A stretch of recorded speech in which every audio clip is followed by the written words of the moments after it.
Hello dear students, तो देखिए MP पटवारी exam के क्वेश्चंस हम डिस्कस करने वाले इस वीडियो में प्रीवियस ईयर क्वेश्चन 2017 जो कि कंडक्ट हुए थे 9 दिसंबर शिफ्ट 1 में।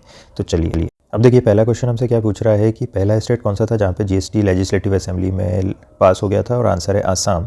अब देखिए जीएसटी है एक इनडायरेक्ट टैक्स, ओके, और ये कब से लागू हो गया था इंडिया में, तो ये हो गया था 1 जुलाई 2017 से।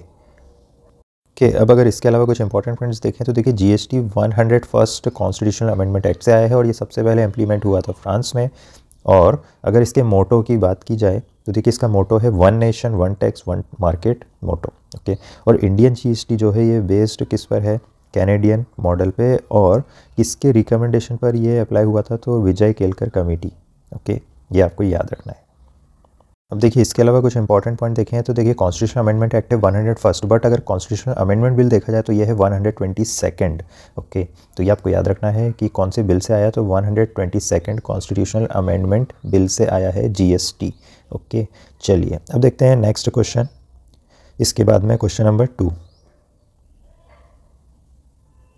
तो देखिए अब क्वेश्चन नंबर 2 क्या बोल रहा है, where is institute of wood science and technology located, okay. तो करेक्ट आंसर इसका होगा बेंगलोर, ओके। तो देखिए रिसर्च इंस्टीट्यूट कहाँ पर है ये, तो रिसर्च इंस्टीट्यूट ये जो है ये है बेंगलोर कर्नाटका में, ओके। ये आपको याद रखना है, research institute is in Bangalore, that is in Karnataka. अब देखिए अगर इसके अलावा कुछ और बात करें तो देखिए इंस्टीट्यूट वर्क्स कहाँ पर किसके अंडर में करती है, तो ये इंस्टीट्यूट वर्क करती है under Indian council of forestry research, Indian council of forestry research and education, okay. तो ये इंस्टीट्यूट वर्क करती है under Indian council of forestry research and education, और किस मिनिस्ट्री में है, तो ministry of environment and forest, ठीक है। तो ये आपको याद रखना है, ओके, एनवायरनमेंट एंड फॉरेस्ट और गवर्नमेंट ऑफ इंडिया के अंडर, ओके। तो ये आपको याद रखना है, government of India, ministry of environment and forest. अब आते हैं कुछ और इम्पोर्टेंट पॉइंट्स पे। तो देखिए ये इंस्टीट्यूट जो है ये इंस्टीट्यूट एस्टेब्लिश कब हुई थी, 1938 में, ओके। कब एस्टेब्लिश हुई थी, 1938 में। चलिए अब आते हैं नेक्स्ट क्वेश्चन पे। नेक्स्ट क्वेश्चन क्या बोल रहा है कि कौन सा ऐसा ऑर्गेनाइजेशन है इंडिया में जो कि पब्लिश करता है science reporter, okay. Science reporter क्या है, एक साइंस मंथली है, ठीक है, पॉपुलर साइंस मंथली मैगजीन है, ओके। तो देखिए ऑप्शंस को अगर मैं देखूं तो ऑप्शन में एनआरडीसी, इसका सबसे पहले फुल फॉर्म देख लेते हैं क्या है, national research development corporation, okay, national research development corporation. अब सेकेंड ऑप्शन को देखें तो देखिए NISCAIR, इसका फुल फॉर्म क्या है, इसका फुल फॉर्म है national institute of science communication and information resources, okay, information resources. अब देखिए जो नेहरू सेंटर है, ओके, अगर इसका मैं पूरा नाम लिखूं तो ये क्या नाम है, देखिए Jawaharlal Nehru centre, Jawaharlal Nehru centre for advanced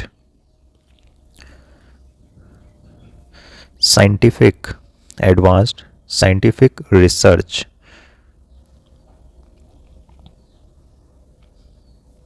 okay. अगर इसको शॉर्ट में हम बोले तो क्या बोल सकते हैं, JNCSAR, ओके। चलिए अब देखते हैं ISWA, इसका फुल फॉर्म क्या है, Indian science writers association, okay, Indian science writers association, okay.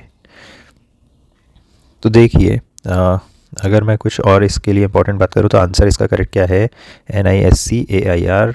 और अगर कुछ इंपॉर्टेंट पॉइंट्स देखें तो देखिए साइंस रिपोर्टर क्या है, एक मंथली साइंस मैगजीन है, ओके। क्या है ये, मंथली साइंस मैगजीन है, ओके। और कब से हो रहा है ये पब्लिश, 1964 से, ओके। ठीक है।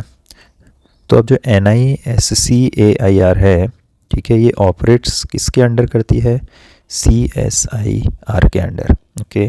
किसके अंडर ऑपरेट करती है, CSIR के under, that is a council of scientific and industrial research, council of scientific and industrial research. ठीक है, चलिए अब आते हैं हमारे नेक्स्ट क्वेश्चन पे। तो देखिए क्वेश्चन नंबर 4 क्या बोल रहा है हमसे, इनमें से कौन सी रिवर है जो कि भोपाल के सबसे पास बहती है? तो आंसर है इसका B, Betwa. Okay, closest to Bhopal, Betwa. चलिए अब अगर बेतवा की कुछ बात करें तो ये ट्रिब्यूटरी है किसकी? यमुना की। ओके, बेतवा ट्रिब्यूटरी है किसकी? यमुना की। और ये कहाँ से राइज करती है, मतलब कहाँ से स्टार्ट होती है? तो विंध्य रेंज में ये स्टार्ट होती है। ओके, विंध्य रेंज में स्टार्ट होती है और एग्जैक्टली बोले तो कहाँ पे? विंध्य रेंज में, रायसेन में। ओके, नॉर्थ ऑफ नर्मदापुरम में है, जो कि मतलब रायसेन कहाँ है? नॉर्थ ऑफ नर्मदापुरम, जिसको पहले होशंगाबाद बोलते थे। ठीक है, अब देखिए बेतवा की अगर बात करें तो इसकी लेंथ कितनी है? तो बेतवा की लेंथ है 590 किलोमीटर। ओके, जिसमें से मध्य प्रदेश में अगर देखें तो 232 किलोमीटर है और बाकी जितना भी है वो कहाँ है? उत्तर प्रदेश में। ओके ओके, चलिए अब इसके बाद देखें नर्मदा रिवर। तो देखिए नर्मदा रिवर जो है इसकी टोटल लेंथ कितनी है? 1312 किलोमीटर और इसका सोर्स क्या है? अमरकंटक। ओके, सोर्स क्या है नर्मदा का? अमरकंटक। चलिए इसके बाद देखें तो तापी, तापी की लेंथ कितनी है? 724 किलोमीटर। ओके, और कहाँ से ये निकलती है? सतपुड़ा रेंज से। ओके, सतपुड़ा रेंज से ये निकलती है। ओके, सतपुड़ा रेंज में कहाँ से? तो मुल्ताई। ओके, जो कि कहाँ पर है? बैतूल डिस्ट्रिक्ट में। ओके, ये आपको याद रखना है। ओके, चलिए अब अगर हम नर्मदा के माउथ की बात करें, मतलब जहाँ पर ये एंड होती है, तो ये हो गई gulf of Khambhat. Okay, gulf of Khambhat कहाँ पर है? अरेबियन सी में। ओके, गल्फ ऑफ खम्बाट कहाँ पर है? अरेबियन सी में। ठीक है, चलिए इसके बाद देखते हैं तापी के लिए कुछ इंपॉर्टेंट पॉइंट्स। तो देखिए तापी जो है इसका माउथ कहाँ पर है, मतलब ये कहाँ एंड होती है? तो ये गल्फ ऑफ खम्बाट में माउथ है इसका, दैट इज़ इन अरेबियन सी, जैसा कि अभी हमने देखा नर्मदा के लिए भी है। ठीक है, चलिए तो ये कुछ इंपॉर्टेंट पॉइंट्स हुए अबाउट तापी। अब देखते हैं पार्वती। तो देखिए पार्वती रिवर जो है इसके सोर्स की अगर बात करें तो सोर्स इसका है पीथापुरा, पीथापुरा लेक, जो कि कहाँ है? सीहोर में। ओके, तो ये इसका सोर्स हो गया, स्टार्टिंग पॉइंट। और माउथ कहाँ पर है इसका? तो देखिए माउथ है इसका सवाई माधोपुर। ओके, सवाई माधोपुर, जो कि कहाँ है? राजस्थान में। ओके, राजस्थान में। और राजस्थान में भी कहाँ हो रहा है इसका क्या कह सकते हैं? And in Chambal. ठीक है, तो चंबल में जाके ये मिल रही है, मतलब चंबल की ये क्या हो गई? एक ट्रिब्यूटरी। ओके, और बल्कि हम कह सकते हैं कि one of the main tributary of Chambal है कौन? पार्वती रिवर। ओके, चलिए तो ये कुछ इंपॉर्टेंट पॉइंट्स हुए अबाउट क्वेश्चन नंबर 4। अब आते हैं क्वेश्चन नंबर 5 पे। क्वेश्चन 5 हमसे क्या बोल रहा है कि नेशनल स्पोर्ट्स डे कब सेलिब्रेट किया जाता है? तो आंसर है इसका 29 अगस्त। और ये 29 अगस्त क्या है? Birth anniversary of major Dhyanchand. Okay, major Dhyanchand की बर्थ एनिवर्सरी है, ये आपको याद रखना है। और मेजर ध्यानचंद जो है इन्होंने गोल्ड मेडल्स जीते थे ओलंपिक्स में। ओके, क्यों ये इतने महान हैं? तो आंसर है कि ये गोल्ड मेडल जीते थे ओलंपिक्स में। और कौन कौन से ओलंपिक्स में? तो 1928 के ओलंपिक्स में, 1932 के ओलंपिक्स में, 1936 के ओलंपिक्स में।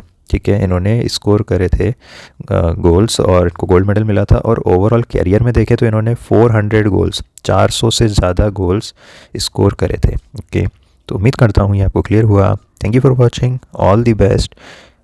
Please like, share and subscribe to my channel. Bye bye.